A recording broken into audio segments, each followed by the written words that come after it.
وباب التوحيد من عوي جليا وحاندين قدون سينا يا جنود عبيداه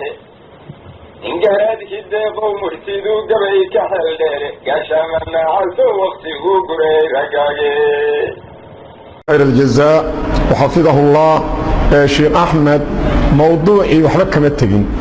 من بدايتي إلى نهايتي ولما يستري سيئو فافاسا ورنتي قفكي هندون وكوكان إكرا وعلمي عن موعدة ونحكرية أهين أيو أغاهد الله ميل مركا اللوغة لابتماله تنبيهات ير عن ربا قفل بابا إنو وحسويديو سؤالان صعودة قفل بابا وإناد أغاتو أدو وإناد إسحسابين إنت إلهي كحسابين إنت إلهي كحسابين حسابها كوكو صعودة عرورتا يريرو امتحان كسوغيه مهردان annagoo imtixaankii weynaayo ilaahay hortiisa ahaana sugayo inaanaan wax isweydiin oo naan diyaargaroobin sax maahan marka imtixaankaas ilaahay hortiisa qof walbaaba waa inuu wax u diyaarsado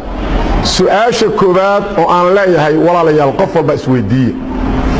mawliidka dadka dhigaya oo xafladaas dhigaya iyo culummada ay u daliishadeen oo yiraahdeen culummadaas tiri iyadoon qowlka culummadu daliil ahayn ee qowlka daliil raba dhammaan waxay ku bilaabaan hadalkooda mawliid nabigu ma dhigin sallallahu alayhi wasallam Abu Bakar ma dhigin Umar ma dhigin Uthman ma dhigin Ali ibn Abi Talib ma dhigin waahid saxaabada kamida ma dhigin tabi'iyalkuna ma dhigin afarta imaamay mashhuurka ah madaahibtuna ma dhigin kadib la bilaabay sidii sheegu sheegay qaar yira Malik Mudaffar bilaabay iyo qaar yiraahdo waa looga horreeyay hatta farumiinta waa ka soo ka marinaya qarnigii lixaad bilowday waa kuwa dhigaya culummada diidaydana waa dhagaysateen ayaguna inaan intaas hore dhigin oo nabi iyo saxaabo sallallahu alayhi wasallam iyo tabi'iyal iyo aa'imatul huda min ma dhigin ayaguna sidaas u sheegayaan halkaas maxaa la isku waafaqsan yahay cibaadadii iyo diinkii nabiga iyo saxaabadu haysteen mawlidku kamid ma intaas waa la isku waafaqsan maxaa la isku khilaafsan yahay waxa la isku khilaafsan yahay gadaal markii laga soo dirisiiyay waa bidco waana sharci laga leexdo oo culimada diidayda aleeda iyo kuwa dhigayo leh waa bidca xasan hala dhigo meesha la isku khilaafsan yahay bidca inuu yahay wala isla ogoliyo laakiin waa bidca fiican iyo maahan waa bidca shara intaas weey Soomaha su'aasha koobaad marka waxay tahay qof walba isweydii qofkii ku sugnaada diinkii Nabi Muhammad sallallahu alayhi wasallam diinkiis Abu Bakar Umar Uthman Ali iyo qeyrkooda saxaabadii oo aan mawlid ka dhigin qofkaasu diinku haystaa ma kaamila mise nuqsaana ku jirta qofka yiraahda diintaas waa naaqis maxay noqonay hadalkaas maxaa ka dhalana nabiga iyo saxaabada diintu ma dhamaystirmay Soomaa marka waa inaad ogaato qofkii haysta diinkii nabiga sallallahu alayhi wasallam diin kaamil haysta hadduusan wax kale asagu iska nuqsaamin laakiin qofka ku soo daray mawlid shaygii kaamilka ahay wax ku daa marka waa xaqiiqo qofka cadliga sameeyay inuu sadii karin intii nabiga iyo saxaabada qofkii ku gaabsada waxba ka maqan inuu sadii karin isweydii su'aasha kale taasna kitaabka sunnada sidaas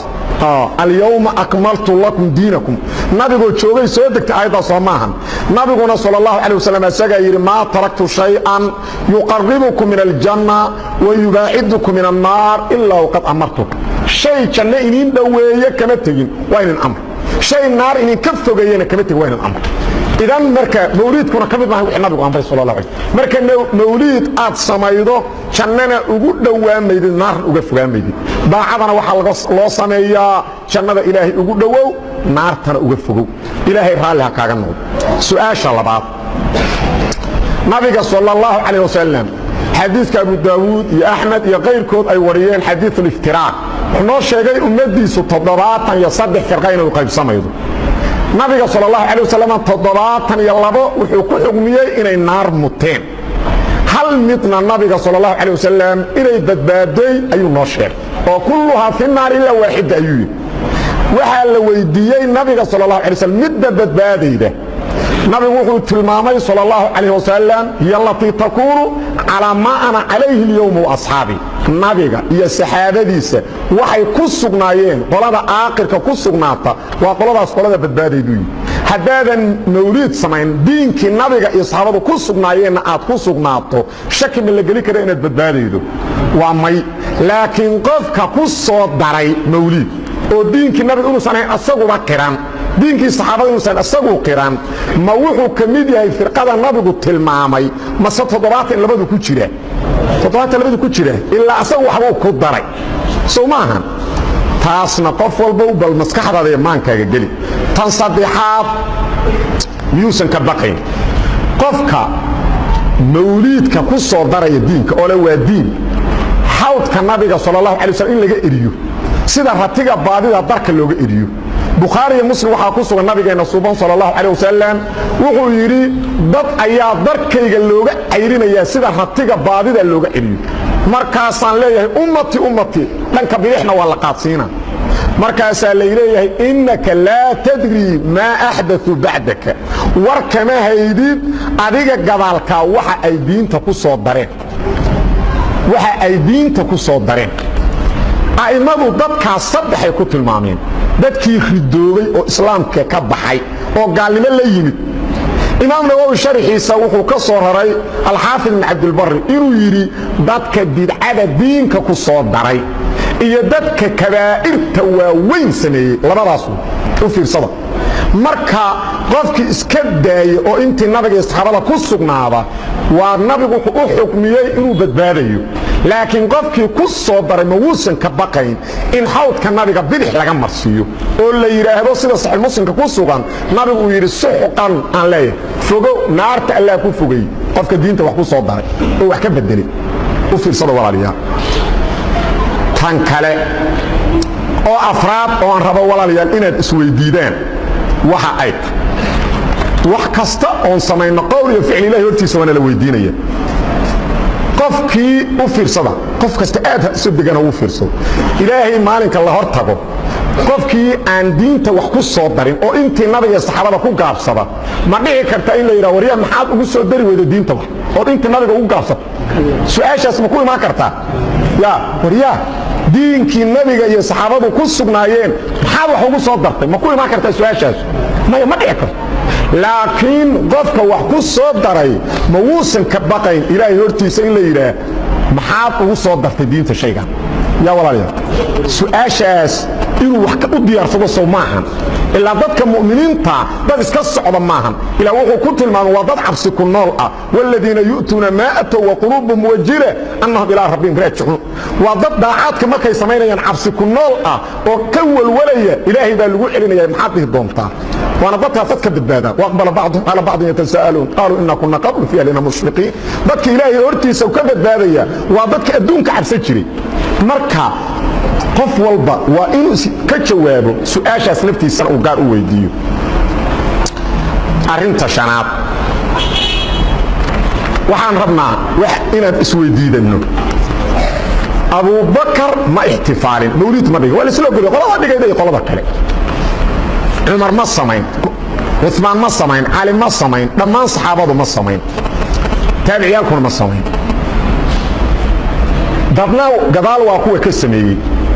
Abu Bakar iyo Umar iyo saxaabadii kale nabiga ma jeclayn mise ma jeclayn waxaan leenahay marka Abu Bakar wad ogtiin waxa ku soo arooray oo fadaa'ilah iyo Umar iyo Uthman iyo Ali iyo qeyrkooda saxaabada jacaylka ay nabiga jeclaayeen nabiga sallallahu alayhi wasallam sida muslim iyo qeyrkiis ku sugan Umar ibn Khattab wuxuu ku yiri qofka ilaa naftiisa uu iga jeclaado wali iimaan laga helin kaamil u fiirso nafteeda waa ka jecelahay nabiga Abu Bakar Umar saasuu nafta aniga igu jirta markaas uu hadda laga helay iimaankii kaamilka ah u fiirsada qof kasta oo aan nabiga naftiisa ka jeclayn iimaankii waajibka ah oo looga baahnaa laga helin qofka waa inuu naftiisa ka jeclaado nabiga sallallahu alayhi wasallam oo nabiga iyo naftiisa waa inuu nabiga jeceliyo sallallahu alayhi wasallam caruurtu dhalay nabiga waa inuu nabiga jeceliyo waalidkiis iyo nabigana waa inuu nabiga jeceliyo saxaabadana sidaas ku sugnaayeen nabiga sallallahu alayhi wasallam ansaarta dagaalkii Uhud ya janna u ballan qaado oo naga difaaca gaalada markaas aan isku aadiyay nabiga sallallahu alayhi wasallam fallaarta nabiga lagu soo ridayo xaradkiisa u dhigay waa la dil mid kale soo istaagay waa la dil toddoba saas la isku saaray ma jeclaayeen kuwaas nabiga sallallahu alayhi wasallam kuwaas ma dhigin xaflad mawlid يا كوانونا waa dhigeen labadaba qolaa nabiga jacayl badan yaa nabiga jacayl badan marka qoladii dhigeen iyo qoladan aan dhigin soo marka been cad maahan alla looga biqin in la yiraahdo qofka aan mawlid dhigin nabiga ma jecla soo been cad maahan yaa qofka nabiga aan mawlid u dhigin nabiga ma jecla soo been cad maahan nabiga dadka mawlidka u dhigin ma jecla macnaheedu maxaa ka dhalana Abu Bakar ma jecla ka iimaanay Umar ma jecla Ansaar iyo Muhaajir ma jecla ka iimaanay soo ma jeedin soo been cad maahan subhanallah soo ilaahay looga baqa ma haboona talixaad aayad kasta hadalkaas u fiirsada aayad kasta aayado badan la akhriya oo leeyahay mawlidka daliil u yihiin ahadiis badan waa la akhriyo oo leeyahay mawlidka daliil u yihiin aayadaas iyo xadiiskaasu ma nabiga ku soo dageen horta ma se weedan bay soo dageen nabiga ku soo dageen ma jiro daliil gadaal ka yimid saxaabada taabiciyalka a'immatul huda kama fahmin mawlid wax la yiraahdo dad dambena waa ka fahmeen dhammaan isku soo dar adilada loo daliishaday laba mid in la yiraahdo aayadahaas iyo ahadiistaas macnihii saxda ah ma aysan ka fahmin salafkii kuwan dambe ka fahmin in la yiraahdo iyo in la yiraahdo kuwii hore sax u fahmay ee kuwana macna aayaduhu iyo hadiistu aysan lahayn dul saaraya labaday mid tahay waa in la yiraahdo salafkii ama dadkan dambe la ala hudan aw fi dalal mubin labada qora hanuun ku sugan qolna dalaal ku sugan waa talabeen waa ku dam labada miday illa ila kuwii hore si sax uma fahmin oo waxa ka dhiman naaqis way fahm illa illadu way taagneed maanicna ma jirin masaladaas waa mas'ala sharx gaar u baahan waxa weeyaan ma qiyam al muqtadi wa adam al mani waxa jira wuxuu hadaysan jirin waqtigoodii oo ay ka dib yimaadeen xukun waa laga sii kara aayad hadda telefoon sharci wuxuu ka qaba hadii la yiraahdo aayad ama xadiis waa loo dirisho kara